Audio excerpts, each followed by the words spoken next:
অতিবৃষ্টির কারণে ফেনী ও নোয়াখালীতে বন্যা ও জলাবদ্ধতার বিষয়ে উপদেষ্টা পরিষদকে সামগ্রিক পরিস্থিতি জানানো হয়েছে। বৃহস্পতিবার প্রধান উপদেষ্টার কার্যালয়ে অনুষ্ঠিত উপদেষ্টা পরিষদের বৈঠকে জলাবদ্ধতা ও বন্যা পরিস্থিতি মোকাবিলার বিষয়টি উত্থাপন করা হয়। প্রধান উপদেষ্টা ড. মোহাম্মদ ইউনূস বৈঠকে সভাপতিত্ব করেন। বৈঠক শেষে মন্ত্রিপরিষদ বিভাগের এক সংবাদ বিজ্ঞপ্তিতে এ তথ্য জানানো হয়েছে। এতে বলা হয়, অতিবৃষ্টির কারণে সম্প্রতি ফেনী ও নোয়াখালীতে বন্যা ও জলাবদ্ধতার বিষয়টি উপদেষ্টা পরিষদে আলোচনা করা হয়। সভায় সংশ্লিষ্ট উপদেষ্টারা বন্যা ও এর পরবর্তী গৃহীত ব্যবস্থা নিয়ে বক্তব্য দেন।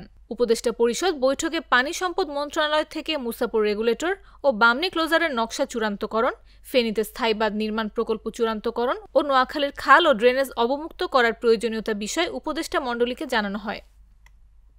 এছাড়া বিশ্বব্যাংকের অর্থায়নে উল্লেখিত ৩ জেলার ক্ষতিগ্রস্ত বাঁধ মেরামত, তীব্র প্রতিরক্ষা ও পানি নিয়ন্ত্রণ অবকাঠামো মেরামতের কাজ চলমান রয়েছে বলে জানানো হয়েছে। দুর্যোগ ব্যবস্থাপনা ও ত্রাণ মন্ত্রণালয় এবং স্থানীয় প্রশাসনের পক্ষ থেকে এ পর্যন্ত গৃহীত ব্যবস্থা সম্পর্কেও উপদেষ্টা পরিষদকে জানানো হয়েছে বলে জানিয়েছে মন্ত্রিপরিষদ বিভাগ।